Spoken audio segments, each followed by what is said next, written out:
Hello, everyone. I'm Gabe from GameCops.com, and today I'm going to show you what you get when you buy our Nintendo Wii console bundle.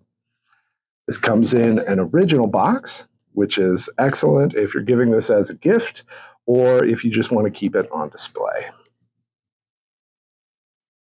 All right, so we'll open the box with this one flap on the side here. And once we get inside, you'll notice the numbers here, 1 and 2. You want those facing right side up so that the contents doesn't spill when you pull it out.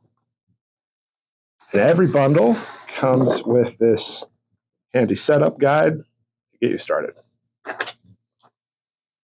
First, we've got the console, nice and small and compact. We've got the controllers, of course, the nunchuck, and the Wiimote with the strap for safety.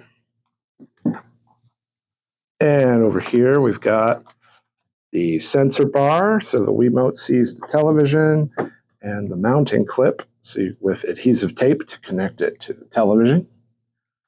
You've got your AV cable for connecting the video to the TV, and of course, the power cord. And there you have it. Everything you would get in our Nintendo Wii console bundle. If you want to buy this for yourself, you can hit the link in the description of this video or head to our website at gamecops.com. And if you have any questions or comments, hit us up in the comments.